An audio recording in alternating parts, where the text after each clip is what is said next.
ঘটনা ঘটলো।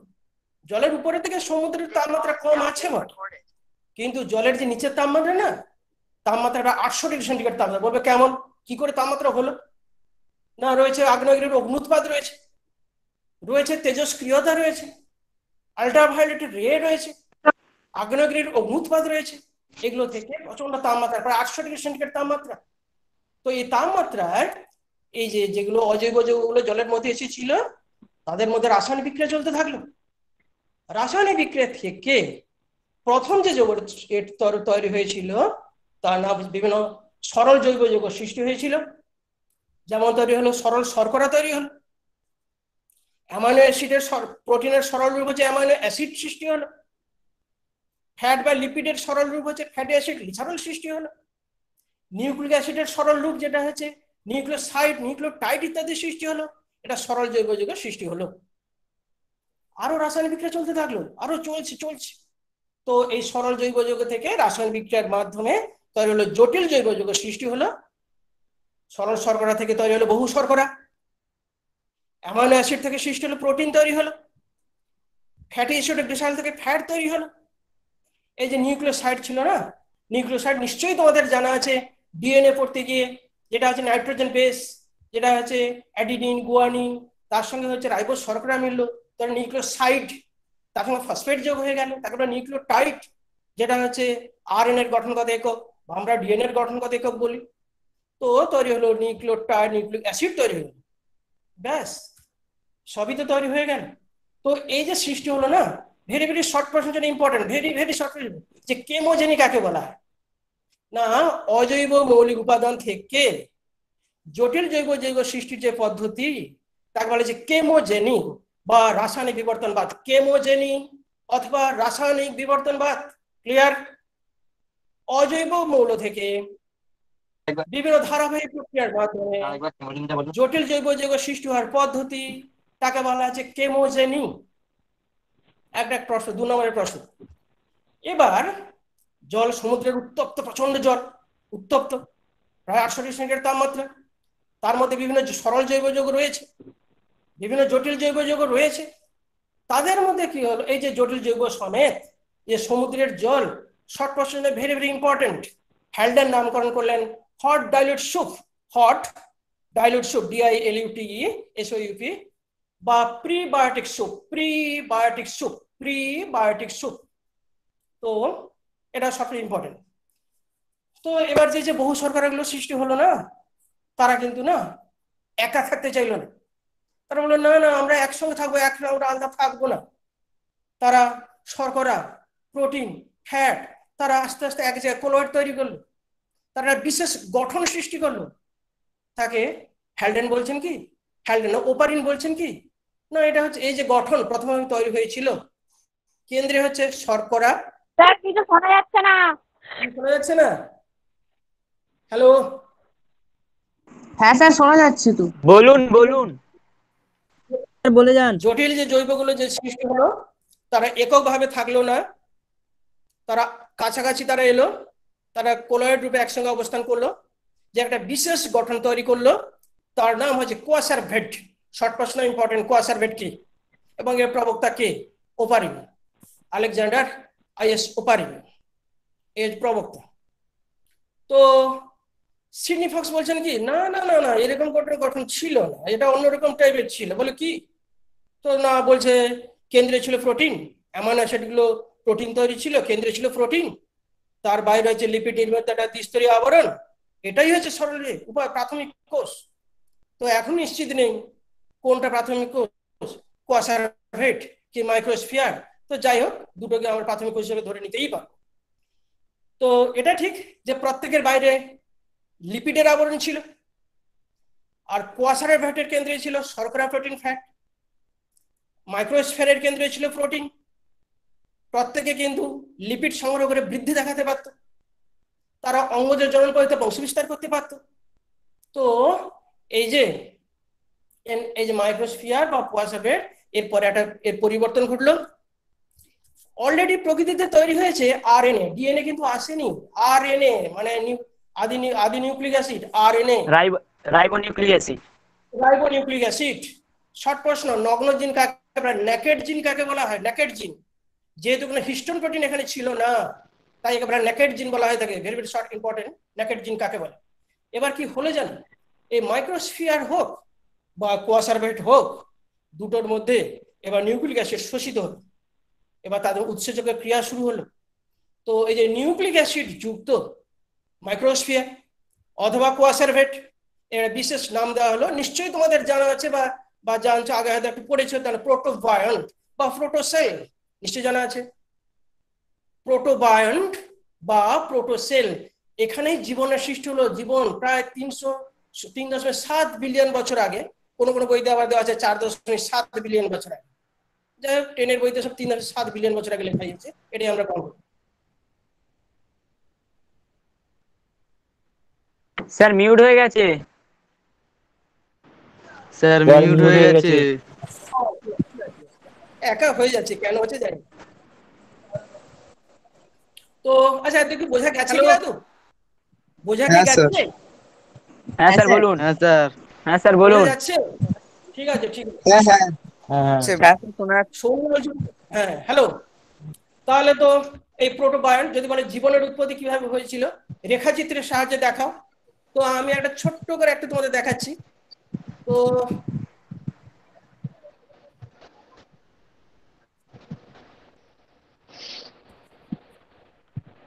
এলো না তো?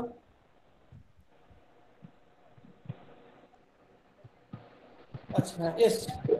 তো এরকম একটা রেখাচিত্র যদি বলে, তাহলে এইরকম একটা দেওয়া যেতে পারে। পৃথিবীর সৃষ্টি 4.5 বিলিয়ন বছর পূর্বে, প্রাথমিক অবস্থা 5,000 থেকে 6,000 ডিগ্রি সেন্টিগ্রেড তাপমাত্রা, কার্বন, হাইড্রোজেন, অক্সিজেন, নাইট্রোজেন, পারমাণবিক অবস্থা, শীতলীকরণ, methane, ammonia, carbon die oxide, hydrogen, Cyanogen ইত্যাদি। এবার হচ্ছে 100 ডিগ্রি কম তাপমাত্রা চলে এলো, 100 ডিগ্রি কম তাপমাত্রা চলে এলো। মহাসাগরের সৃষ্টি, এর মধ্যে রাসায়নিক বিক্রিয়া, সরল জৈব যৌগ তৈরি হলো, সরল শর্করা, amino acid, fatty acid, glycerol ইত্যাদি তৈরি হলো। জটিল জৈব যৌগ, বহু শর্করা, প্রোটিন, ফ্যাট ইত্যাদি। তারপর তাহলে কোয়াসারভেট, মাইক্রোস্ফিয়ার, আরএনএ শোষণ, প্রোটোবায়ন্ট বা প্রোটোসেল, তার থেকে তৈরি হলো। এতদূর যদি বলে জীবনের উৎপত্তি, তাহলে এখানে আমরা করব, এই এতদূরই আমরা লিখবো। যদি বলে জীব কোষের উৎপত্তি, তার সঙ্গে একটু যোগ করে দেব আদি প্রোক্যারিওট, তারা ছিল ফটো অটোট্রফ, ভুল বললাম, কেমো হেটেরোট্রফ। অর্থাৎ তখন তো আর কিছু সমুদ্রের তলায় আর তারা কি পাবে, তখন জৈব পদার্থ ছিল। এই জৈব পদার্থ থেকে তারা পুষ্টি সংগ্রহ করতো। এই জন্য অর্থাৎ যে যে পুষ্টি পদ্ধতিতে অজৈব জৈব জারণের মাধ্যমে শক্তি সংগ্রহ করছে, সেখান থেকে কার্বন, হাইড্রোজেন যোগ করে খাদ্য তৈরি করছে, তাকে বলা যায় কেমো হেটেরোট্রফ। একসময় দেখা গেল আর সমুদ্রের তলে জৈব যৌগ নেই, কিছু তখন শুরু করলো কি না, এবার তারা অজৈব যৌগ থেকে শুরু করলো, তখন তাকে বলা হচ্ছে কেমো অটোট্রফ। সালফাইড থেকে সালফেট, নাইট্রেট থেকে নাইট্রেট, জারণের মাধ্যমে শক্তি সৃষ্টি হলো।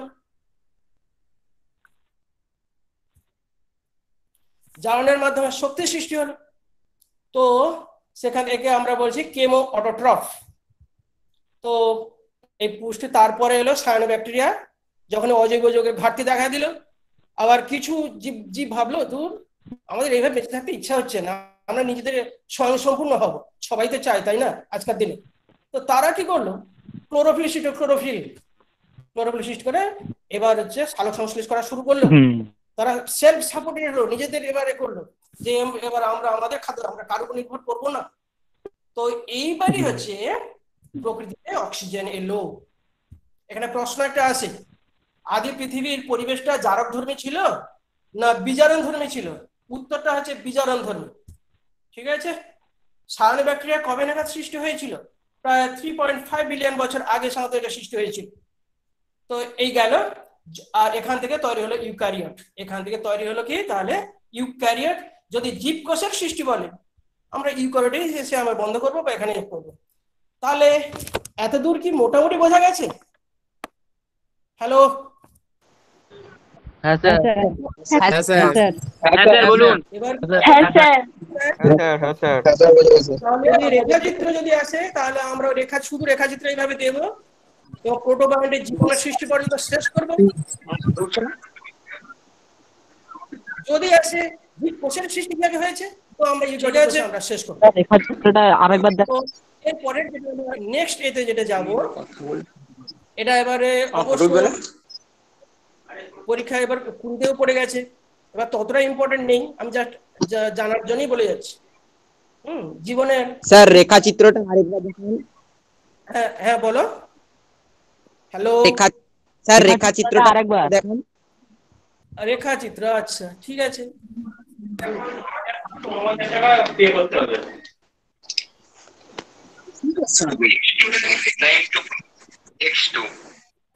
তোমরা কোশ্চেন করা শেষ হয়ে গেলে সঙ্গে আচ্ছা, সঙ্গে এই মিউট যে করে দেবে পৃথিবীর সৃষ্টি 4.5 বিলিয়ন বছর পূর্বে, প্রাথমিক অবস্থা 5 থেকে 5000 থেকে 6000 ডিগ্রি সেন্টিগ্রেড তাপমাত্রা, কার্বন, হাইড্রোজেন, অক্সিজেন, নাইট্রোজেন পারমাণবিক অবস্থা, শীতলীকরণ, methane, ammonia, carbon die oxide, hydrogen, Cyanogen, CN মানে সায়ানোজেন, 100 ডিগ্রি সেন্টিগ্রেড কম তাপমাত্রা, 100 ডিগ্রি সেন্টিগ্রেড কম তাপমাত্রা, মহাসাগরের সৃষ্টি,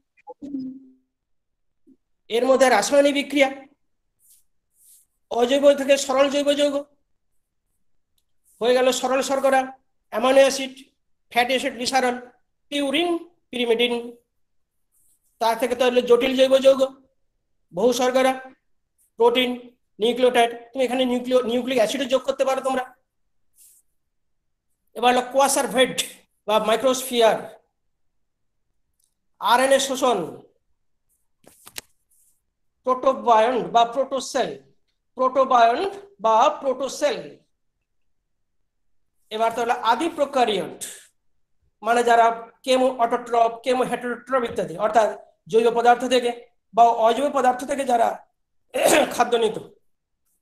এবার প্রোক্যারিওট, সালোক সংশ্লেষকারী, ডিজিএ, ব্লু গ্রিন অ্যালগি, সালোক সংশ্লেষক্ষম। এবার অক্সিজেনের উৎস একটু উল্লেখ করে গেলে ভালো হয়। এবার তারপরে ইউক্যারিওট, এখানে আপাতত জীবকোষের সৃষ্টি এখানে এক দুটো দিলেই চলে। ঠিক আছে, হ্যাঁ স্যার। পরে রেতে যাই। হ্যালো বলো, আমি পরে রেতে হ্যাঁ যাবো। স্যার। হ্যাঁ স্যার যান। ঠিক আছে, হ্যাঁ হ্যাঁ ঠিক আছে হ্যাঁ হ্যাঁ ঠিক আছে। স্যার ওই যে স্যার আপনি বলছিলেন না আদি পৃথিবীর প্রকৃতি বিজারণ ধর্ম বিশিষ্ট, ওই কোশ্চেনটা আরেকবার রিপিট করুন না স্যার। ও আদি পৃথিবীর অবস্থা বিজারণ ধর্মী ছিল না জারণ ধর্মী ছিল? উত্তরটা আছে বিজারণ ধর্মী। তাহলে থ্যাংক ইউ স্যার। প্রশ্নগুলো কি হলো জানো তো, এত পর্যন্ত পড়ালাম। ঠিক আছে, আদি পৃথিবীর এটা কি ছিল, কিরকম, জারণ ধর্মী না বিজারণ ধর্মী? হট ডাইলুট স্যুপ কি জিনিস, কাকে বলে? 2 নম্বর। কেমোজেনি কাকে বলা হয়? 2 নম্বর। তো এখানে একটা শর্ট প্রশ্ন, বায়োজেনি কাকে বলা, এটা কিন্তু বলা হয়। বায়োজেনি আমরা তাকেই বলবো, এই জটিল জৈব থেকে যে প্রোটোবায়ন্ট তৈরি হলো না, সেটাই অ্যাকচুয়ালি বায়োজেনি। এর 3টা স্টেপ আছে। জটিল জৈব থেকে 3টা আমরা স্টেপে লিখবো যে বায়োজেনি 3টা এতে স্টেপে হয়েছে। 1, কোয়াসারভেট বা মাইক্রোস্ফিয়ার গঠন, ওই বিভিন্ন জটিল জৈব থেকে তৈরি হয়েছে। এবার 2 নম্বর পয়েন্ট দেব, নিউক্লিক অ্যাসিড সৃষ্টি, অর্থাৎ নিউক্লিওটাইড মিলে নিউক্লিক অ্যাসিড সৃষ্টি হয়েছে।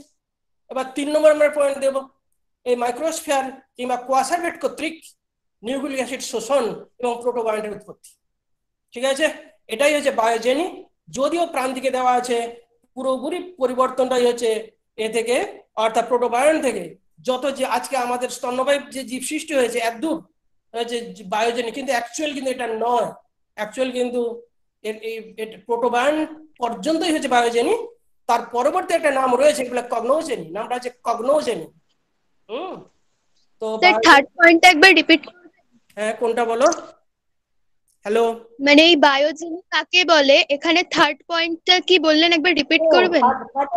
কোয়াসারভেট কিংবা মাইক্রোস্ফিয়ার কর্তৃক, কোয়াসারভেট কিংবা মাইক্রোস্ফিয়ার কর্তৃক নিউক্লিক অ্যাসিড ব্র্যাকেটে লিখবে আরএনএ শোষিত হয়ে যে প্রাথমিক কোষ গঠন করেছিল,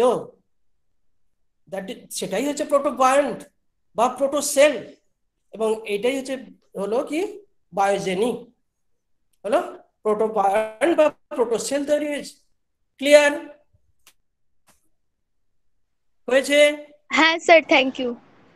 হ্যাঁ স্যার। আচ্ছা এরপরে, আচ্ছা এর পরেরটা কিন্তু পরীক্ষার জন্য ইম্পর্টেন্ট, আমি জাস্ট একটু বলার জন্য বলছি, কারণ এটা 20 সালে এসে গেছে, ততটা ইম্পর্টেন্ট নয়, আমি একটু জাস্ট বলে যাচ্ছি।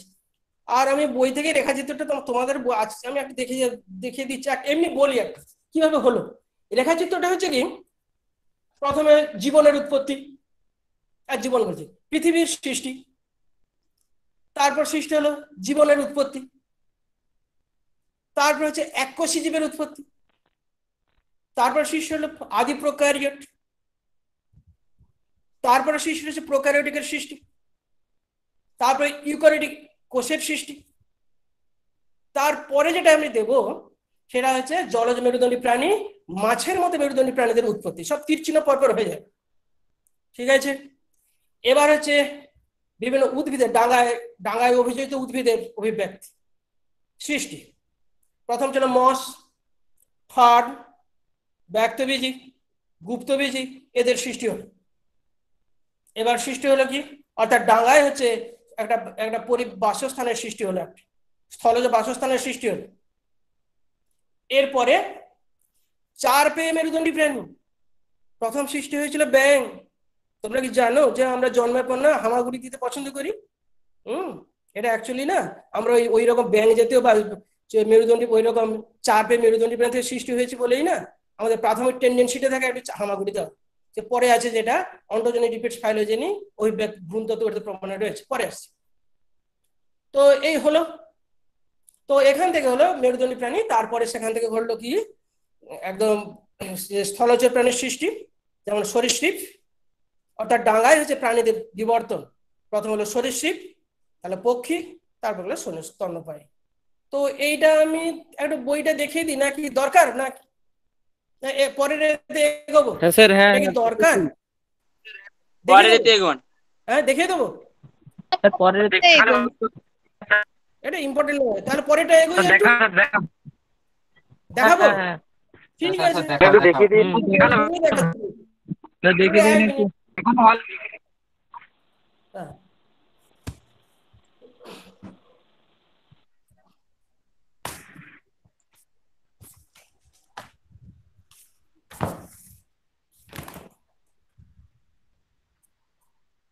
জাস্ট এইটুকু, শুধু এই রেখাচিত্রটা কিন্তু দিলেই হবে। এই যেরকম এই প্রথমে আমি দেখা আছে পৃথিবীর সৃষ্টি, দেখতে পাচ্ছ নিশ্চয়ই, রয়েছে জীবনের উৎপত্তি, তারপরে যেটা রয়েছে এককোষী জীবের উৎপত্তি, আমি যেটা বলেছিলাম সালোক সংশ্লেষকারী ব্যাকটেরিয়া পরিবেশে অক্সিজেন ত্যাগের সূচনা, বহুকোষী জীবের উৎপত্তি, মাছের মতো মেরুদণ্ডী প্রাণীর উৎপত্তি, তার বিবর্তন, ডাঙায় উদ্ভিদের বিবর্তন, বিরুৎ গুল্ম বৃক্ষ ব্র্যাকেটে এরকম লিখে দিতে হবে। শুধু এই 6টার জন্য না 5 নাম্বার, কোনো বিশেষ বর্ণনা দরকার নেই। পৃথিবীতে নতুন বাসস্থানের উদ্ভব, পৃথিবীতে নতুন বাসস্থানের উদ্ভব, তারপরে হলো 4 পেয়ে মেরুদণ্ডী প্রাণীদের উদ্ভব, উভচর, তারপরে হলো ডাঙায় ওঠা, ডাঙায় অভিযোজন, এলো সরীসৃপ, এবং সব বইতে আছে। শুধু এই রেখাচিত্রটা দিলেই কিন্তু 5 নাম্বার, তবে তোমাদের এত সুযোগ সুবিধা এবছর নেই, পড়ে গেছে অলরেডি, সঙ্গে 18তে ছিল না। ঠিক আছে, তো এবার তোমাদের এবার পরীক্ষার জন্য খুব ইম্পর্টেন্ট একটা আলোচনা করছি শোনো। এবার যেটা যে মিলার যেটা আছে, এটা হলো তো নাকি? হ্যালো, এবার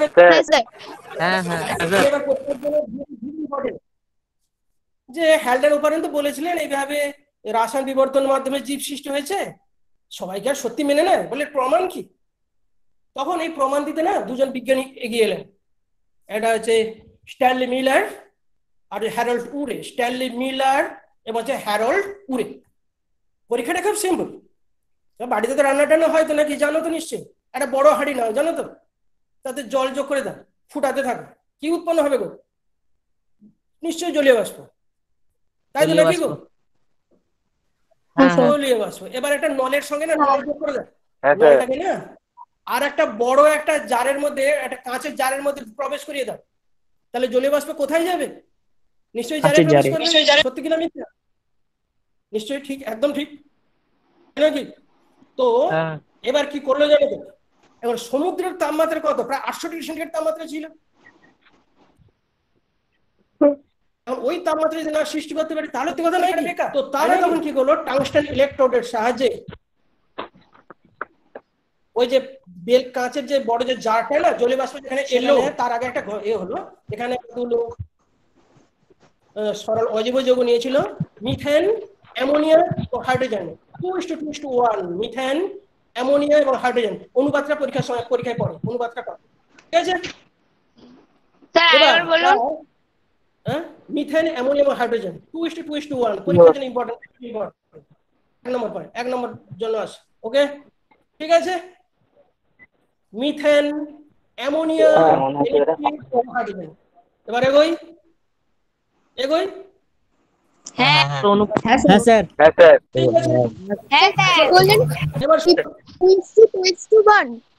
হ্যাঁ 2:1 অনুপাতটা পরীক্ষায় আছে, ঠিক আছে না? হ্যাঁ স্যার।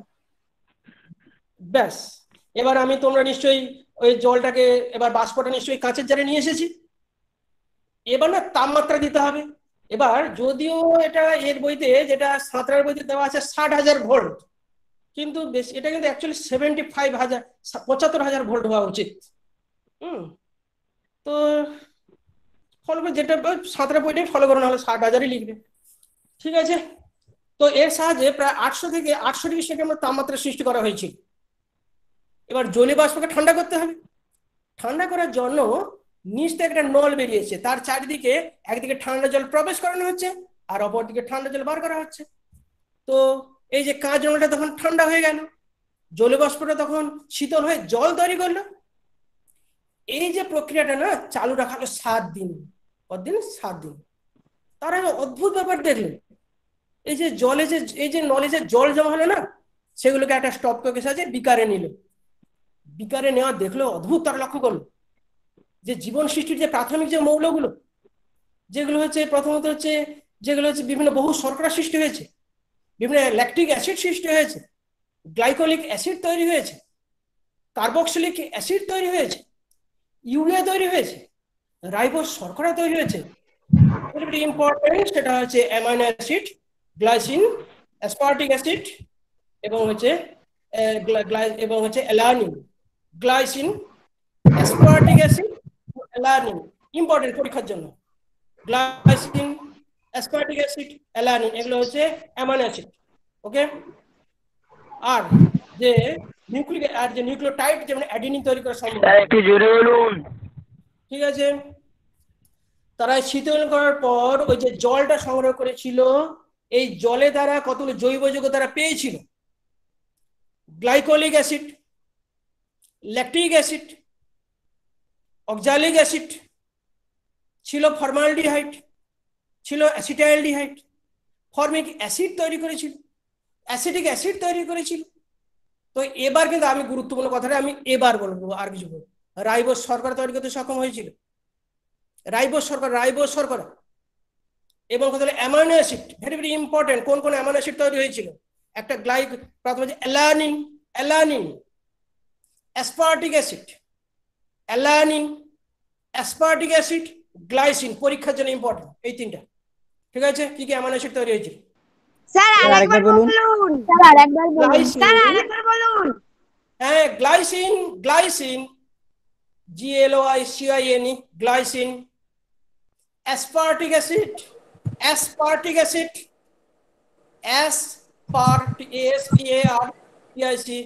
বাংলায় লিখবে অবশ্য।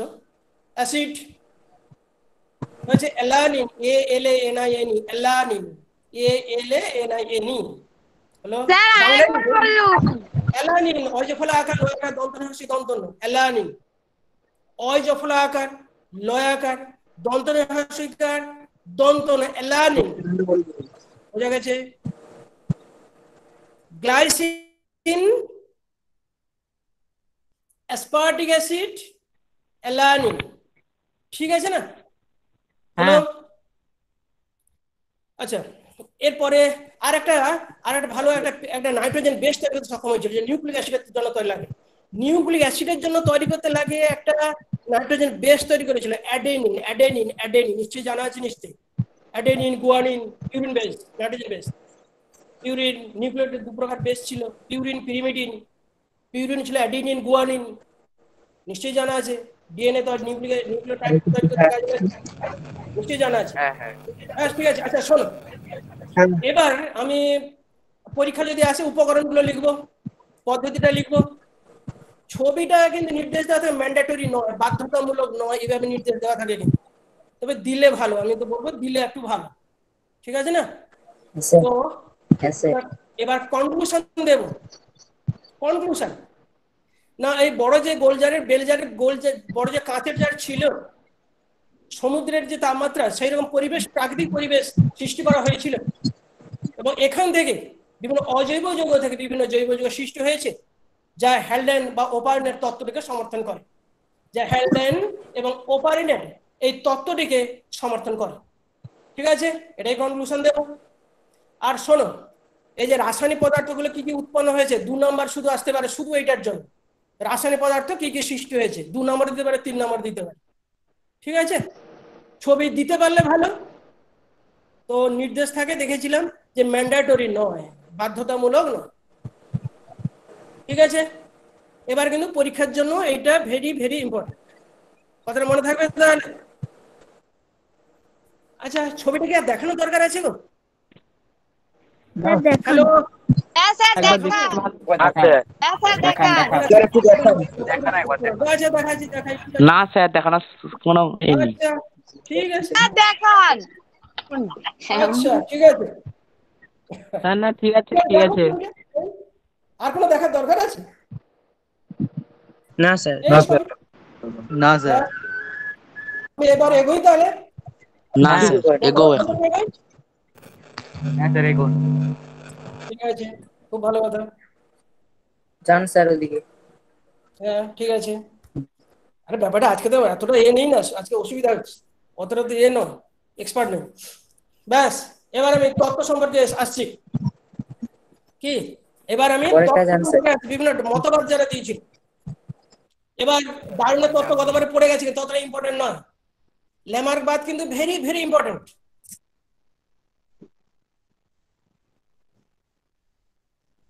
হয়ে গেছে স্যার। স্যার মিউট হয়ে গেছে। হ্যাঁ স্যার মিউট হয়ে কিছু দেখা যাচ্ছে না। এখানে স্যার কোনো দেখা যাচ্ছে না। এবার নিশ্চয়ই দেখা যাচ্ছে। কিচ্ছু দেখতে পাচ্ছি না। হ্যাঁ স্যার এবার দেখা এবার যাচ্ছে। দেখা যাচ্ছে। দেখা যাচ্ছে। স্যার এবার দেখা যাচ্ছে। এবার তো দেখা যাওয়ার কথা। হ্যালো, এবার শুরু হ্যাঁ করি? স্যার আমি শুরু করি। ঠিক আছে, হ্যাঁ স্যার শুরু করুন। এবার শোনো, এবার হচ্ছে ল্যামার্ক কিন্তু ভেরি ভেরি ইম্পর্টেন্ট। ল্যামার্কবাদ, ল্যামার্ক ভেরি ভেরি ইম্পর্টেন্ট আছে। প্রশ্ন আসতে পারে ল্যামার্কের তত্ত্ব সম্পর্কে লিখো 3 নম্বর, তখন কিন্তু তার যে বিষয়গুলো ছিল প্রতিটা একটু একটু করে বলে যেতে হবে, ঠিক আছে? আর সাধারণত 2 নম্বরের প্রশ্ন আসতে পারে ব্যবহার ও ব্যবহার নীতি কি, তারপর অর্জিত বৈশিষ্ট্য বংশানুসরণ বলতে কি বোঝো, একটু করে আমি আসছি পরপর। প্রথমত প্রশ্ন আছে এই তত্ত্বের প্রবক্তাটাকে, এই যে কিভাবে ঘটেছিল, জীব কিভাবে সৃষ্টি হয়েছিল, বিভিন্ন মতবাদ দিয়েছে।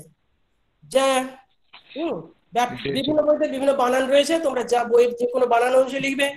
এটা ফরাসি বিজ্ঞানী যে ব্যাপটিস্ট দা মনেট ল্যামার্ক থাকে, ময়ে ল্যামার্ক থাকে, তোমাদের বইতে যেটা আছে সেটাই লিখবে, ঠিক আছে? ইম্পর্টেন্ট এই প্রবক্তা, ঠিক আছে? ল্যামার্কের তত্ত্বের নামটা কি? এটা হচ্ছে কি অর্জিত বৈশিষ্ট্যের বংশানুসরণ, inheritance of acquired character. Inheritance of, ইংরেজিটাও কিন্তু মনে রাখবে, পরীক্ষায় আসতে পারে। ইনহেরিটেন্স যদি পরীক্ষা হয়, inheritance of acquired character, inheritance of acquired character, অর্জিত বৈশিষ্ট্যের বংশানুসরণ, অর্জিত বৈশিষ্ট্যের বংশানুসরণ বা ইনহেরিটেন্স অফ অ্যাকোয়ার্ড ক্যারেক্টার বাংলায় লিখলে হবে। বায়োলজি শব্দের প্রবক্তা ল্যামার্ক, বায়োলজি শব্দের প্রবক্তা ল্যামার্ক, ঠিক আছে? তার বইটার নাম ভেরি ইম্পর্টেন্ট পরীক্ষার জন্য। শোনো, সমস্ত বইতে ফিলোজফিক কথাটা লেখা আছে, কথাটা কিন্তু ফিলোজফি হওয়াটাই উচিত, কটা কিন্তু না হওয়াটাই বাঞ্ছনীয়। সব সমস্ত বইতে, শুধু সাঁতরার বই ছাড়া সমস্ত বইতে ফিলোজফিক কথাটা লেখা আছে, কিন্তু অ্যাকচুয়ালি কিন্তু ফিলোজফি হওয়াটাই উচিত। ফিলোজফি তোমরা বাংলায় লিখবে, ফিলোজফি জুলজিক লিখতে পারো, জিওলজিক লিখতে পারো। ওকে, হ্যালো, এগোই। হ্যাঁ স্যার আচ্ছা, তার তত্ত্বগুলো এগোবো, ঠিক আছে। তার তত্ত্বগুলো কতগুলো বিষয়ের উপর প্রতিষ্ঠিত ছিল। প্রথম যেটা ছিল সেটা হচ্ছে কি পরিবেশের প্রভাব। জিনিসটা কি না, ল্যামার বললেন প্রতিটা জীবের প্রতি একটা পরিবেশের প্রভাব রয়েছে। বলবে কেমন না, প্রথমে তো জিরাফের তো গলা ছোট ছিল, পাগুলো তো ছোট ছিল। স্যার একটু জোরে বলুন, শুনতে পাচ্ছি না। ঠিক আছে, জিরাফের তো গলা ছোট ছিল, প্রথমে নিশ্চয়ই খুব ছোট গলা ছিল। জিরাফের গলা খুবই ছোট ছিল, ঠিক আছে। সামনের পাটাও খুব ছোট ছিল। পরিবেশের প্রভাবটা কিরকম হচ্ছে বলি শোনো। তখন না তৃণভূমি প্রচুর ছিল, ছোট ছোট গাছপালা তৃণ প্রচুর ছিল, দিব্যি বেশ খেত, ওই ওই ওই ঘাস টাস খেয়ে বেঁচে থাকতো। হঠাৎ কি হলো জানো, পরিবেশের একটা পরিবর্তন ঘটলো, সমস্ত তৃণভূমি সব চলে গেছে, শেষ হয়ে গেল, তৃণভূমি শেষ। তখন কি হলো, তখন তাদের মধ্যে খাদ্যাভ্যাসের পরিবর্তন ঘটলো। এটাই হচ্ছে পরিবেশের প্রভাব। আমরা কনক্লুশন এটাই দেব, আগে পুরো তৃণভূমি ছিল, পুরো তৃণভূমি শেষ হওয়ার জন্য তাদের খাদ্যাভ্যাসের পরিবর্তন ঘটলো এবং উঁচু গাছের পাতা খাওয়ার চেষ্টা দেখা দিল, উঁচু গাছের পাতা খাওয়ার জন্য প্রবণতা দেখা দিল। ওই যে খাদ্যাভ্যাসের পরিবর্তন, এটাই হচ্ছে কি পরিবেশের প্রভাব। খাদ্যাভ্যাসের যে পরিবর্তন ঘটে এটা পরিবেশের প্রভাব। আর একটা ভালো উদাহরণ দিয়ে শোনো, রেনানকুলাস বলে একটা উদ্ভিদ, রেনানকুলাস। জলের নিচের পাতাগুলো সূচের মতো, জলের উপরের পাতাগুলো গোলাকার। আশ্চর্য, নিশ্চয় পরিবেশের প্রভাব না থাকলে হবে না।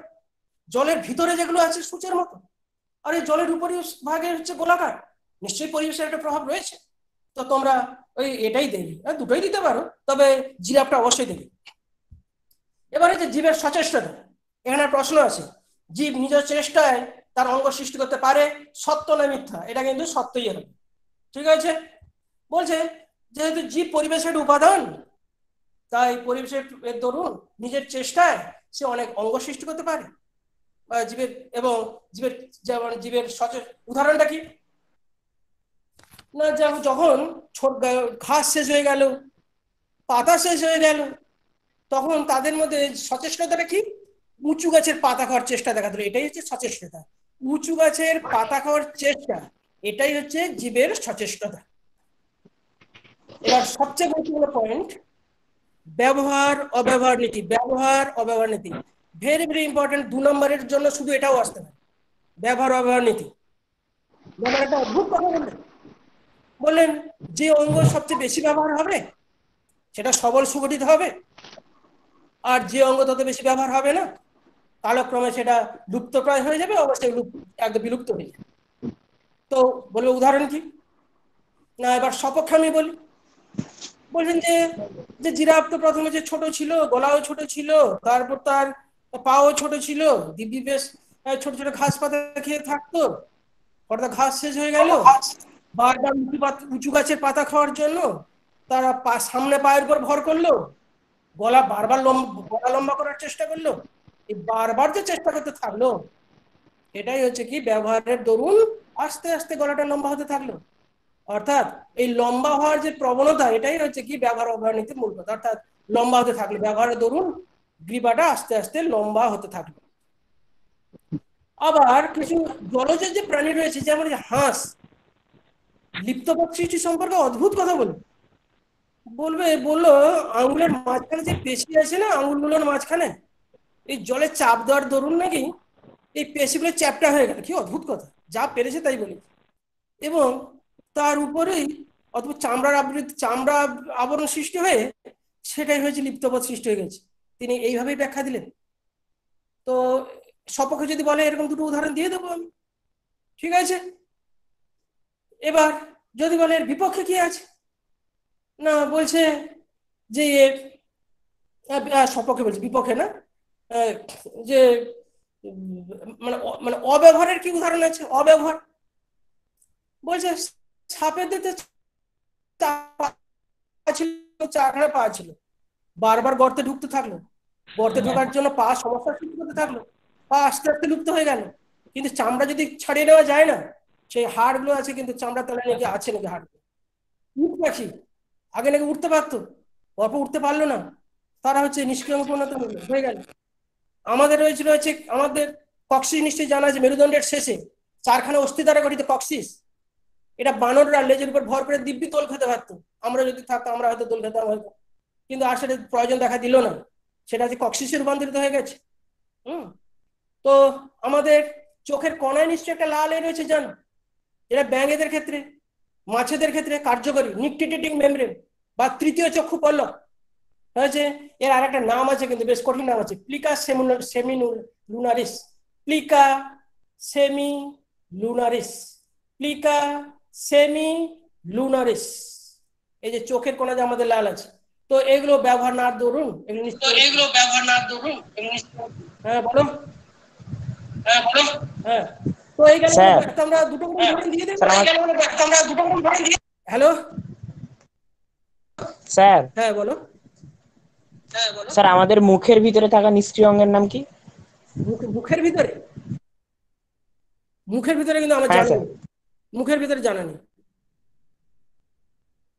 আচ্ছা হয়েছে পৌষ্টিতন্ত্রে থাকে, স্যার বললেন না স্যার চোখের কোণে ওই যে লাল রঙের নিষ্ক্রিয় অঙ্গ থাকে চোখের কোণে স্যার, ওটা ব্যাঙের, ওটা ব্যাঙেদের ক্ষেত্রে কি কাজে লাগে? ব্যাঙেদের ক্ষেত্রে ওটা কি কাজ করে? এই যে বিভিন্ন জলে ঘর্ষণজনিত বাধাকে অতিক্রম করতে লাগে, ঠিক আছে না? ঘর্ষণজনিত আঘাত থেকে অক্ষিগোলককে রক্ষা করতে কাজে লাগে। মাছেদের ক্ষেত্রে জলের ঘর্ষণ থেকে রক্ষা করতে সাহায্য করে। আর পরিবেশে ব্যাং ট্যাং বিভিন্ন ধুলো আছে, বালি আছে, এগুলো ঘর্ষণ রক্ষা করতে সাহায্য করে, ঠিক আছে? ঠিক আছে স্যার। আচ্ছা তোমরা ওই যে আচ্ছা স্তন্যপায়ী প্রাণীরা, গরুরা কি সুন্দর,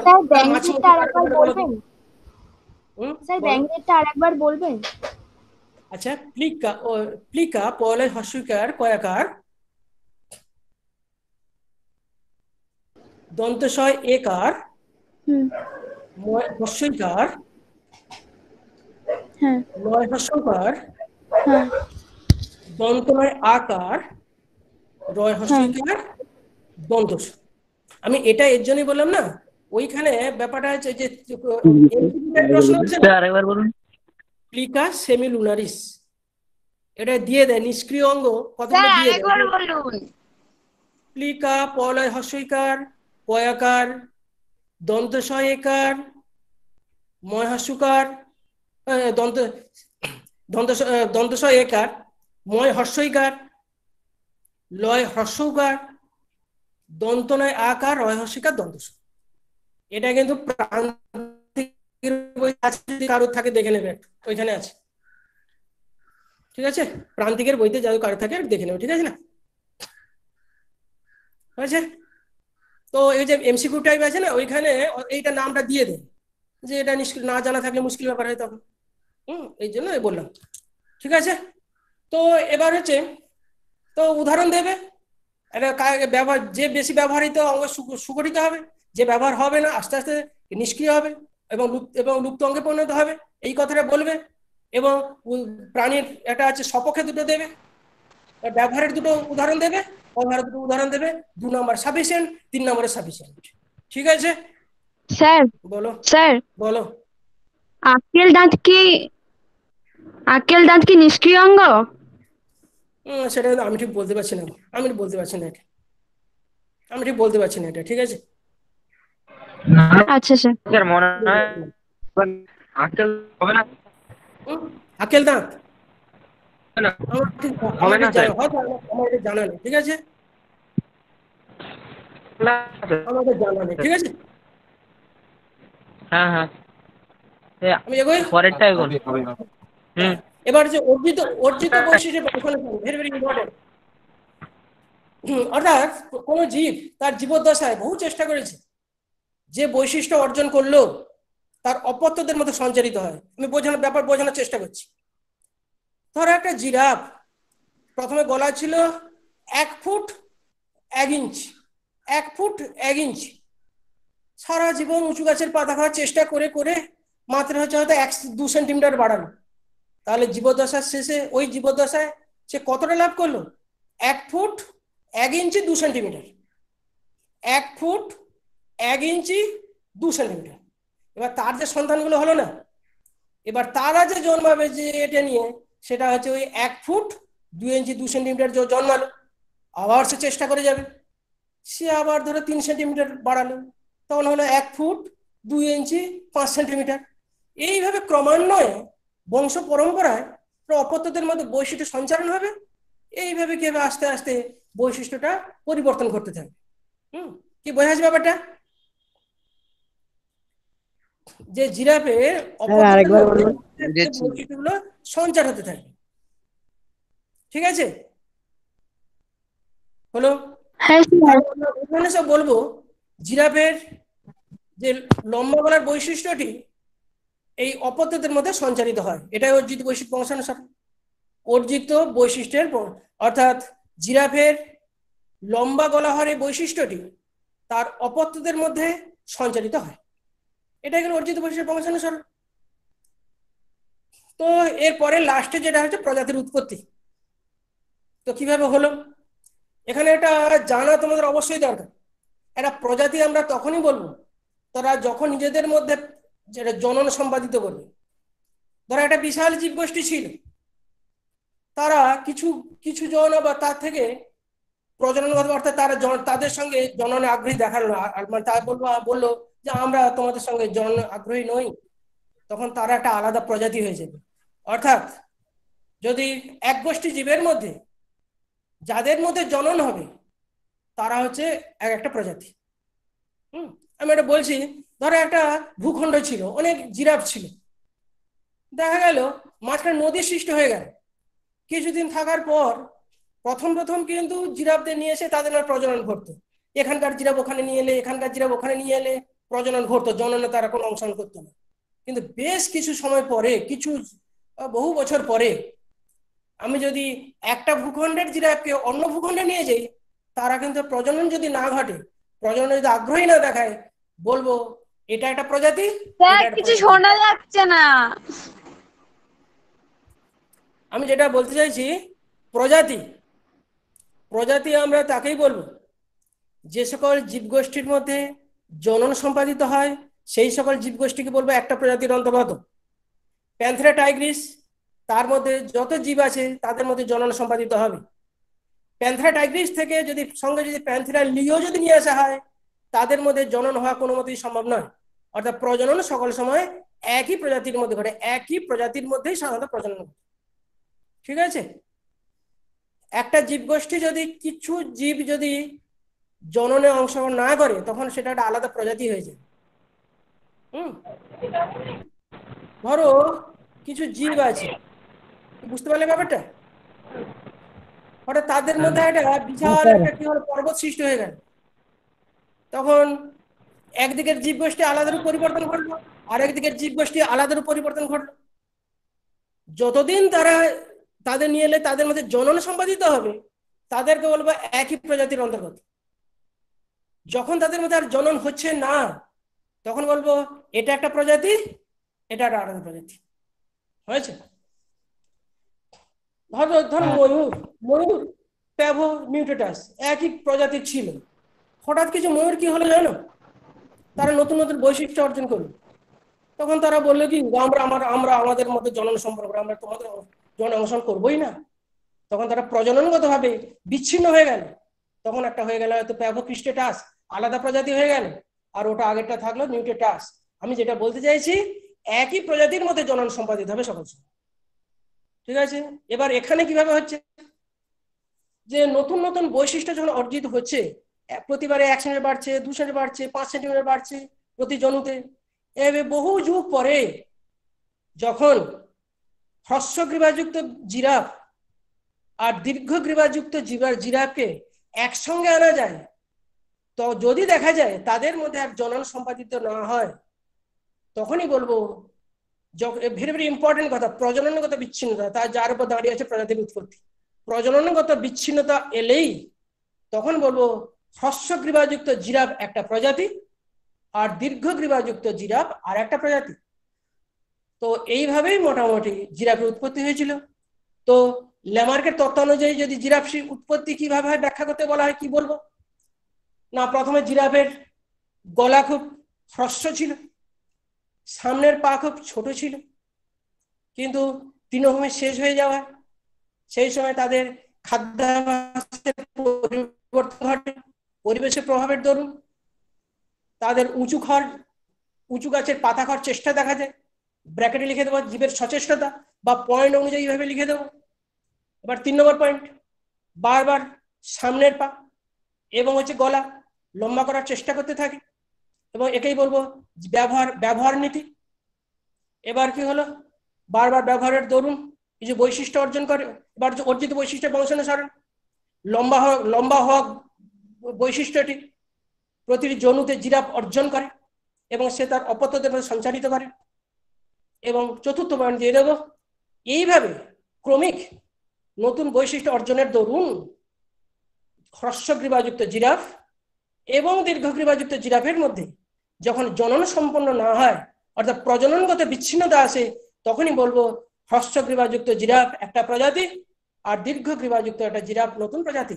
প্রশ্ন এইভাবে আসে, ল্যামার্কের আসতে পারে ল্যামার্কের তত্ত্বানুযায়ী কিভাবে জিরাফের নতুন প্রজাতি সৃষ্টি হয়েছিল তা বলো। পয়েন্ট দিয়ে আস্তে আস্তে লিখে যেতে হবে। ব্যবহার নীতিটি বলো 2 নম্বর। আমি প্রথমে কাকে বলবো এবং দুটো উদাহরণ দেব। বলবো অর্জিত বৈশিষ্ট্য বংশানুসরণ তত্ত্বটি কি, 2 নম্বর। আমি প্রথমে কাকে, অর্থাৎ জীবদ্দশায় বৈশিষ্ট্য অর্জন করে অপত্যের সঞ্চারিত করে, সেটাই হচ্ছে অর্জিত বৈশিষ্ট্যের বংশানুসরণ। উদাহরণ দেব, দীর্ঘগ্রীবাযুক্ত জিরাফেরা বারবার গলা চেষ্টা করার দরুন লম্বা গলা বৈশিষ্ট্যটা অর্জন করে এবং সেটি তার অপত্যদের প্রতি সঞ্চারিত করতে থাকে। 2 নম্বরের জন্য এটি যথেষ্ট। এবার এই শর্ট প্রশ্নগুলো ল্যামার্ক বাদ বলো, সবগুলো পয়েন্টকে ছোট ছোট করে লিখে দিতে হবে। বলো, হ্যাঁ বলো, হ্যালো বলো বলো। হ্যালো স্যার, হ্যাঁ বলো। জড় বস্তু থেকে জীব সৃষ্টি হওয়ার মতবাদকে কি বলে? ও আচ্ছা, জীব সৃষ্টি হওয়ার, যেটা যে আমরা তাকে কেমোজেনি বলতে পারি। ও জীব সৃষ্টি হওয়ার হয়েছে। হ্যাঁ, জড় বস্তু থেকে জীব সৃষ্টি হওয়ার মতবাদ। আচ্ছা, এটা আমরা কেমোসিনথেসিস অফ লাইফ বলতে পারি। রাসায়নিক সংশ্লেষবাদ কেমোসিনথেসিস বলতে পারি। স্যার, আত্মপ্রতিলিপি গঠনের সমর্থ প্রাকজীব একক হলো ড্যাশ। কি কোনটা? আত্মপ্রতিলিপি গঠনের সমর্থ প্রাকজীব একক হলো ড্যাশ। প্রতিলিপি সমর্থনে হ্যাঁ একক। আর আমরা আরএনএ বলতে পারি। RNA sir? হ্যাঁ, প্রতিলিপি গঠনে সক্ষম তো। হ্যাঁ, আত্মপ্রতিলিপি গঠনে সক্ষম প্রাকজীব একক। আমরা আরএনএ বলতে পারি আর প্রতিলিপি গঠন করতে পারি। ঠিক আছে স্যার। স্যার, হ্যাঁ বলো। স্যার বলছি, আপনি বলেছিলেন না ল্যামার্কের তত্ত্ব অনুযায়ী জিরাফের প্রজাতিগত বৈশিষ্ট্যগুলি কি কি? না, বলছি যে ল্যামার্কের তত্ত্ব অনুযায়ী জিরাফের নতুন প্রজাতি কিভাবে উৎপত্তি হয়েছিল তা আলোচনা করো উদাহরণ সহ। 3 নম্বর, ল্যামার্কের তত্ত্ব অনুযায়ী জিরাফের নতুন প্রজাতি কিভাবে সৃষ্টি হয়েছিল। স্যার আরেকবার বলুন, আরেকবার। হ্যাঁ স্যার, আরেকবার বলুন। ল্যামার্কের তত্ত্ব অনুযায়ী জিরাফের নতুন প্রজাতি কিভাবে সৃষ্টি হয়েছিল তা আলোচনা করো। 3 নম্বর,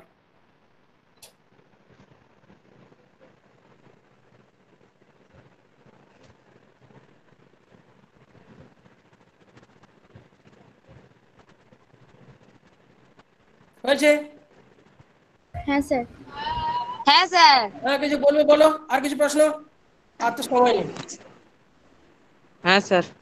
হ্যাঁ, আর কিছু? স্যার, বিগ ব্যাং থিওরি কি? ও, বিগ ব্যাং থিওরি হচ্ছে কি, আমরা 4 প্রায় একদম পৃথিবীর সৃষ্টির সময় কোথেকে সৃষ্টি হলো। প্রকৃতপক্ষে বিজ্ঞানীরা বলছেন কি, ওই সময় একটা বিন্দু মতো একটা কণিকা ছিল, তার ছিল এনার্জি শক্তি নাকি প্রচুর ছিল, অসম্ভব চাপ ছিল, এবং সেটাই নাকি বিস্ফোরণ হয়ে গেল হঠাৎ, নাকি সেটাই হঠাৎ বিস্ফোরিত হয়ে গেল, এবং সেই যে বিস্ফোরণ তাকেই বলা আছে নাকি বিগ ব্যাং। এবং এর থেকে বিভিন্ন পরমাণু বা বিভিন্ন পরমাণু সহ বা বিভিন্ন বিভিন্ন কণা গুলো আলাদা হয়ে যায়, এবং সেখান থেকে কি হয়, ঠান্ডা হয়ে সেখান থেকে পৃথিবী সৃষ্টি হয়। এটা বেশি গুরুত্বপূর্ণ নয়, না সেটা বললাম। এই যে প্রচন্ড যে বিস্ফোরণ সেটাই হচ্ছে বিগ ব্যাং বলা হচ্ছে। স্যার স্যার বায়োজেনেটিক সূত্র কি? আচ্ছা, বায়োজেনেটিক সূত্র হচ্ছে, এটা হচ্ছে আর্নেস্ট হেকেল এটা প্রবর্তন করছে, আর্নেস্ট হেকেল। ঠিক আছে, অন্টোজনি রিপিটস ফাইলোজনি, জীবজনী ব্যক্তিজনীকে অনুসরণ করে। এবার জীবজনীটা কি বলি শোনো, আমরা সবাই জিনিস জানো বা কি জানি না, আমাদের প্রত্যেকের উৎপত্তি কিন্তু একটা মাত্র কোষ থেকে সৃষ্টি হয়েছে, যাকে বলে আমরা জাইগোট। জাইগোট থেকে মাতৃদেহে যে জরায়ু বা ইউটেরাস হয়েছে, তারপর আস্তে আস্তে মরুলা হলো, ব্লাস্টুলা হলো, গ্যাস্ট্রুলা হলো। এই সব দশার মাধ্যমে আমরা হাত পা মাথা সমন্বিত ভ্রূণ তৈরি হলো, তা থেকে শিশু প্রাণী হলো, পরিণত শিশু প্রাণীর জন্ম লাভ করলো। তো এইভাবে জাইগোট থেকে যে পরিণত শিশু প্রাণীর মানে সৃষ্টি হওয়া, একেই বলা আছে কি, আমরা বলি অন্টোজেনি। অন্টোজেনি হলো। আর ফাইলোজেনি কি, অভিব্যক্তি। আমরা যে আমাদের যে পূর্বপুরুষ ছিল মানে প্রোটোজোয়া, তারপরে ছিল পরিফেরা, তারপরে এলো কি মানে নিডারিয়া, তারপর ত্রিস্তরযুক্ত প্রাণী, মাছ, উভচর, সরীসৃপ, পাখি। তারপর থেকে আমরা পাখি থেকে আসিনি বা সরীসৃপ থেকে স্তন্যপায়ী হয়েছি। এই যে পরিবর্তন, কিভাবে বিবর্তনের ইতিহাস, এটাই হচ্ছে কি ফাইলোজেনি। তো এবার বলি শোন, একটু বলে দিই। তো আমরা যদি আমাদের ভ্রূণ যদি দেখি না, যেটা এখানে একটা কথা মনে রাখতে হবে, যদি সাদৃশ্য, আমরা বলবো ওই পূর্বপুরুষ থেকে সৃষ্টি হয়েছে, যাদের সঙ্গে মিল আছে আমরা ওই পূর্বপুরুষ থেকে সৃষ্টি হয়েছে।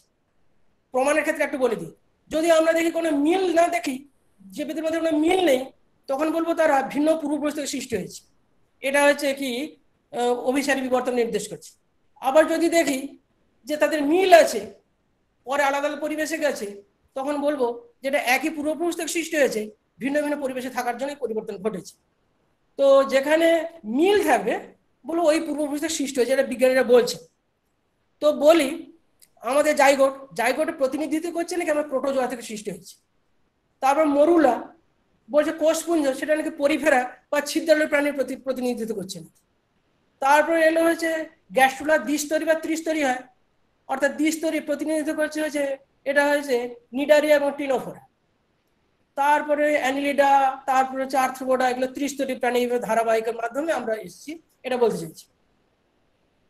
তো অনেক সময় দেখতে পাবে আমাদের যে ভ্রূণ দেখা যায় নিম্ন শ্রেণীর বয়স্ক প্রাণীর মতো দেখতে, দেখবে কোনো ছবিতে দেখবে, বইতে, আমাদের ভ্রূণ মাছের মতো দেখতে হচ্ছে, পরিণত মাছ যেরকম, আর আমাদের ভ্রূণ মাছের মতো, অর্থাৎ বলা যায় যে আমরা নাকি মাছের মতো পূর্বপুরুষ থেকে সৃষ্টি হয়েছি। আবার দেখা যাচ্ছে কি যে ভ্রূণের চারিদিকে আবরণ থাকে, অ্যামনিয়ন, কোরিয়ন, অ্যালান্টয়েস এবং কুসুমথলি। এটা হচ্ছে স্থলজর প্রাণীর বৈশিষ্ট্য। আদি স্থলজর প্রাণী হচ্ছে সরীসৃপ। বলছে আমরা নাকি সরীসৃপ থেকে পক্ষী হয়েছে, পক্ষী থেকে স্তন্যপায়ী হয়েছে। যেখানে মিল খুঁজে পাবো সেখানে বলবো ওইখান থেকে সৃষ্টি হয়েছে। এই যে আমাদের নিষ্ক্রিয় অঙ্গ যাদের আছে, বলবো আমাদের সৃষ্টি ওই নিষ্ক্রিয় অঙ্গযুক্ত জীব বা তার নিকট পুরুষ সম্পর্কযুক্ত জীব থেকে সৃষ্টি হয়েছে, অর্থাৎ ওই ব্যক্তির সবচেয়ে সুদৃঢ় প্রমাণ। তো এখানে তোমাদের গুরুত্বপূর্ণ যেটা ভ্রূণের ঘটিত প্রমাণের মধ্যে 3টা পয়েন্ট সিলেবাসের মধ্যেও আছে, দেখবে ভ্রূণের মধ্যে আমরা কি সাদৃশ্য দেখি, যে মাছ, উভচর, সরীসৃপ, পাখি, স্তন্যপায়ী, প্রত্যেকের ভ্রূণ যদি পর্যালোচনা করে দেখি, প্রত্যেকের দেহেই কিন্তু ফুলকা খাঁজ আছে, যুগ্ম ফুলকা, এক সারি যুগ্ম ফুলকা থলি আছে, নোটোকোড আছে। তো 1 নম্বর পয়েন্ট। 2 নম্বর, প্রত্যেক নিয়ে প্রাথমিক অবস্থায় মায়োটম পেশি থাকে। মায়োটম পেশি হচ্ছে লেজ, মাছের বৈশিষ্ট্য, প্রত্যেকের দেহে মায়োটম পেশি আছে। প্রাথমিক অবস্থায় প্রত্যেকের হৃৎপিণ্ড থেকে দ্বিপ্রকাষ্টযুক্ত থাকে, মাছ বলে, উভচর, সরীসৃপ, পক্ষী, মানে ভ্রূণ অবস্থায়। বা ভ্রূণ যদি আমরা পরিবর্তন দেখি, বলছে নাকি আমাদের এই যখন ভ্রূণের পরিবর্তন ঘটে কোনো একটা দশায় আমরা উভচরের ভ্রূণ আর সরীসৃপের মতো ভ্রূণের আকৃতি নিই। তো এইখানে আমি বলেছিলাম সাদৃশ্য থাকলে আমরা কি বলবো, আমরা এর থেকে আমরা বলতে পারি যে যে বিবর্তনের ধারা জানতে পারি, কোনো জীব তার কোন পূর্বপুরুষ থেকে সৃষ্টি হয়েছে বা ওই ব্যক্তির ইতিহাস জানতে পারি, 1 নম্বর পয়েন্ট।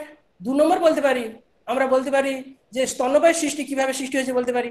প্রথম হয়তো হয়েছে কি মানে মাছ সৃষ্টি হয়েছে, মাছ থেকে ভুল বললাম, প্রথম হচ্ছে এককোষী জীব সৃষ্টি হয়েছে, এককোষী জীব থেকে সৃষ্টি হয়েছে ওই বিভিন্ন হচ্ছে দ্বিস্তরী প্রাণী, তারপর মাছ হয়েছে, মাছ থেকে উভয়চর, তার সরীসৃপ, সরীসৃপের পক্ষী এবং স্তন্যপায়ী। এই বিবর্তনের একটা ধারা জানতে পারি। অর্থাৎ বায়োজেনেটিক ল হচ্ছে অন্টোজেনে রিপিটস ফাইলোজেনে, অর্থাৎ ভ্রূণের যে পরিবর্তন, মাছ হচ্ছে, মাছের মতো দেখতে হচ্ছে, লেজ থাকছে, ফুলকা ছিদ্র থাকছে, এগুলো থাকাটার অর্থ হলো ওই সকল আমাদের পূর্বপুরুষ যাদের দেহে ছিল, যাদের সঙ্গে দেখতে আমাদের সৃষ্টি তাদের থেকেই হয়েছে। মাছের মতো দেখতে বলছে আমরা মাছ থেকে সৃষ্টি হয়েছে, বলছে অতিরিক্ত ফুলকা খাঁজটা যেগুলো ছিল ওই মাছের দেহে আছে, উভচরের দেহে আছে, বলে আমরা এদের থেকেই সৃষ্টি হয়েছে। তো এটাই মূলত বলছে আর কি। অর্থাৎ হ্যালো, হ্যাঁ মাস্টারমশাই, টাইমটা অনেক আগে শেষ হয়ে গেছে, এবারে একটু ক্লোজ করতে হবে। তাহলে এবার শেষ করে দিই তাহলে। হ্যাঁ হ্যাঁ, সবাইকে ধন্যবাদ জানিয়ে আমি শেষ করছি। কেটে দিন আপনি। একটা প্রশ্ন ছিল। হ্যাঁ বলো বলো। এই কোশ্চেনটা রিপিট করুন। পরীক্ষায় ইউ আকৃতি নলের সংশ্লিষ্ট দুটি জৈব অ্যাসিডের নাম। কি কি? চার ও ইউ আকৃতি নলের সংশ্লিষ্ট দুটি জৈব অ্যাসিডের নাম। জৈব অ্যাসিড যেমন formic acid, acetic acid. Sir hydrophobic tail. ও হাইড্রোফোবিক ব্যাপারটা হচ্ছে লিপিড তো দ্বিস্তরী না, হ্যাঁ, এটা যে হাইড্রোফিলিক আর হাইড্রোফোবিক, মানে জলের প্রতি থাকলে হচ্ছে একটা লিপিডের মাথা থাকে, মাথাটা হচ্ছে প্রকৃতপক্ষে হচ্ছে হাইড্রোফিলিক, যেটা হচ্ছে জলের দিকে থাকে।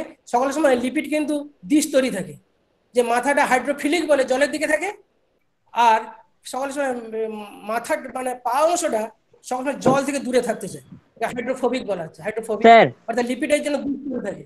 স্যার বলো। মিউটেশন থিওরি বা পরিব্যক্তিদের প্রবক্তাকে? দা ভ্রিস দয়জফলা ভয়রেখা দন্তস। স্যার হ্যাঁ ঠিক আছে স্যার। বলো। স্যার হ্যাঁ যে কোন উদ্ভিদের অঙ্গ? হ্যাঁ পিস্টিলোট কোন উদ্ভিদের অঙ্গ? পিস্টুলে হতে পারে শতমূলী, শতমূলী হতে পারে নারকেল হতে পারে। এটা হচ্ছে কার্পেল মানে গর্ভকেশরের নিষ্ক্রিয় গর্ভকেশর চক্র। স্যার স্যার স্যার জীবনের রাসায়নিক উৎপত্তি পরীক্ষামূলকভাবে প্রমাণ করেন কোন বিজ্ঞানী? ও এটা হচ্ছে স্ট্যানলি মিলার এবং হ্যারল্ড উরে। স্যার এর option? Stanley Miller, Harold Urey. হ্যাঁ ji sir. Sir hot dilute soup কথাটি প্রথম কে বলেন? ও এটা হচ্ছে Haldane, HALDANE, very important short প্রশ্নের জন্য। স্যার হ্যাঁ বলো। এই কোশ্চেনটা আরেকবার একটু রিপিট করুন না। ল্যামার্কের তত্ত্ব অনুযায়ী জিরাফের নতুন প্রজাতির সৃষ্টি? ও আচ্ছা, কিভাবে হয়েছিল তা ব্যাখ্যা করো। আচ্ছা এর মার্কস কত এটা? এটা 3 নম্বর। আচ্ছা স্যার। স্যার বেশিরভাগ এই চ্যাপ্টার থেকে না 2 নম্বরের আছে, বুঝতে পেরেছো? আর 3 নম্বর যদি থাকে না সবগুলো শর্ট লিখে দিতে। হ্যাঁ বলো। স্যার হ্যালো, অর্জিত বৈশিষ্ট্যে বংশানুসরণ মতবাদটি কার? ও মতবাদ হচ্ছে ল্যামার্ক। যা ব্যাপটিস্ট দা ল্যামার্ক বললেও হবে। আচ্ছা বইটার নাম কিন্তু ফিলোজফিক জুলজি, কিন্তু ফিলোজফিক না, কিন্তু ক না, কিন্তু বইতে সব ক আছে। স্যার আরেকটা কোশ্চেন। বলো। জৈব বিবর্তন সম্পর্কিত তত্ত্বটি ল্যামার্ক কোন গ্রন্থে লিপিবদ্ধ করেন? ও আচ্ছা, এটা হ্যাঁ বললাম যে ফিলোজফিক জুলজি। Okay sir sir. হবে না, ফিলোজফি। স্যার একটা কোশ্চেন। স্যার ক্লোজ করুন, এভাবে চলতে থাকবে। একমুখী নির্বাচন অনেক ক্ষেত্রে প্রজাতির অস্তিত্ব সংকটের কারণ। এর একটি উদাহরণ দাও। একমুখী অস্তিত্ব সংকটের কারণ? হ্যাঁ এটা হয়তো ডাইনোসরের যে সৃষ্টি হয়েছিল সেটাকে অস্তিত্ব সংকটে পড়েছিল, এটা বলা যেতে পারে। স্যার বলছি ভ্রূণ অবস্থায় সাদৃশ্যগুলি কি কি, ওটা একবার বলবেন? হ্যাঁ ভ্রূণ অবস্থায় সাদৃশ্যগুলি কি কি? আচ্ছা শোনো, একটা বলি শোনো, অ্যাকচুয়ালি তোমাদের সিলেবাসের মধ্যে যতটুকু আছে না, ঠিক আছে, আমি প্রকৃতপক্ষে দুটো দুটো পয়েন্ট দেবে, দুটো দুটো আছে। একটা হচ্ছে কি, এটা হচ্ছে যুগ্ম ফুলকায় চলি আছে। একটা হচ্ছে নোটকর, ফুলকার খাঁজ, আর এক সারি যুগ্ম ফুলকাথলির অবস্থা। এক এক নম্বর পয়েন্ট, এক সারি যুগ্ম ফুলকাথলির অবস্থা। এবার 2 নম্বর পয়েন্ট, প্রত্যেকটি ভ্রূণ দশায় লেজে মায়োটম বেশি আছে, মায়োটম বেশি আছে। আর আমি দুটো যোগ করতে এমনি বলছি, ভ্রূণ অবস্থা প্রত্যেকের এই হৃৎপিণ্ড হচ্ছে দ্বিপ্রকোষ্ঠযুক্ত থাকে, মানে এর থেকে আমরা বলতে পারি মাছ থেকে সৃষ্টি হয়েছে। স্যার উষাকালে ঘোড়া কাকে বলা হয় এবং কেন? স্যার সুমনবাবু এবার মিটিংটা উষাকালে ক্লোজ ঘোড়া করুন। কাকে বলা হয় এবং কেন? কাকা কাকে কোনটা? উষাকালের ঘোড়া কাকে বলা হয় এবং কেন? উষাকালের ঘোড়া? হ্যাঁ উষাকাল সম্ভব, আচ্ছা উষাকালের সম্ভবত, আমি কিন্তু এটা কনফার্ম নয়, সম্ভবত ইউএফএস হবে বলে মনে হচ্ছে, আমি কিন্তু এটা কনফার্ম নয়। স্যার একটা প্রশ্ন ছিল, হ্যাঁ বলুন। বলছি জিরাফের গলা লম্বা হওয়ার কারণ হিসেবে ডারউইনের ব্যাখ্যা কর মতবাদ। আচ্ছা আচ্ছা আচ্ছা ডারউইনের তত্ত্বটা অন্যরকম ছিল। ডারউইন বলছে ল্যামার বলেছিল হ্রস্বগ্রীবা ছিল, তার থেকে ব্যবহারের দরুন দীর্ঘগ্রীবা হয়েছে। আর ডারউইন বলছে না, প্রথমে ছোট গলা ছিল, ওই যে ত্রিবিধের সংগ্রামের দরুন তাদের জন্য প্রকরণ সৃষ্টি হয়েছিল। হ্রস্বগ্রীবা, দীর্ঘগ্রীবা, মধ্যগ্রীবাযুক্ত জিরাফ ছিল। হ্যালো তাদের হ্যালো মধ্যে হ্যাঁ হ্যালো হ্যালো হ্যালো হ্যাঁ বলুন। হ্যাঁ হ্যালো হ্যাঁ, কোন একটা স্টুডেন্ট জিজ্ঞাসা করছিল উষাকালের ঘোড়া, হ্যাঁ ওটা ওটা ইওসিন যুগের ইওহিপ্পাস। হ্যাঁ আমি সেই ইউএসএ আমি বলছি, একটু সন্দেহ আছে ইউএসএ ইউহিপ্পাস, আমি একটু সন্দেহ আছে, এটা বলছি না। কারণ ওটা প্রথম আবির্ভূত। হ্যালো, হ্যাঁ ওই ঘোড়ার জীবাশ্মটা প্রথমে পাওয়া গেছিল, সেই জন্য ওকে উষাকালের ঘোড়া বলা হয়, ইওসিন যুগের Eohippus. Thank you sir.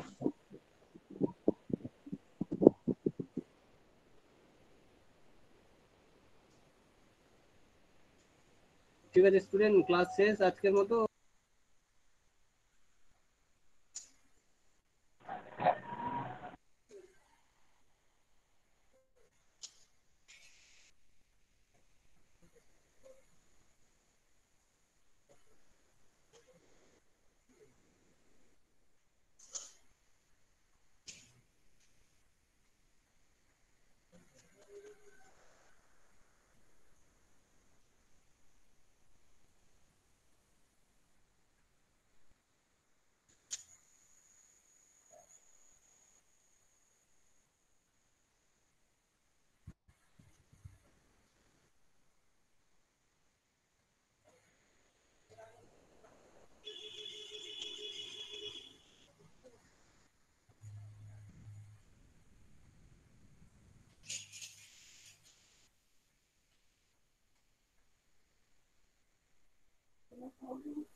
Hello, হ্যাঁ বলেন। না না বলুন। আর লাগবে না, আর লাগবে না, ওটা লাগবে না, একটা ভুল হয়েছিল ইনফরমেশনটা, ওগুলো সব ঠিকই আছে, লাগবে না। আচ্ছা ঠিক আছে, না পরে চেক করতে গিয়ে দেখলাম আমার ভুল হয়েছিল, তো ওগুলো মোটামুটি সব ঠিকই আছে।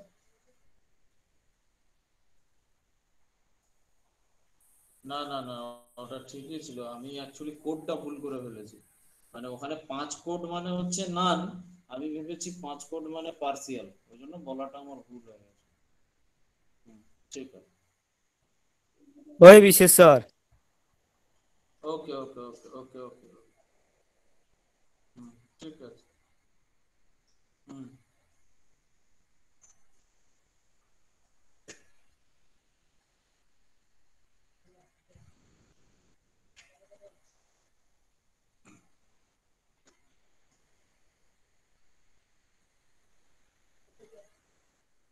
সবাই বেরিয়ে যাচ্ছে।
দীপঙ্কর,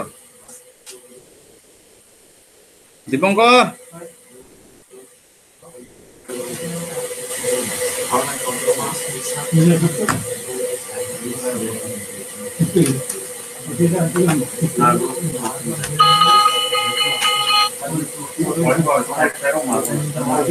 দীপঙ্কর,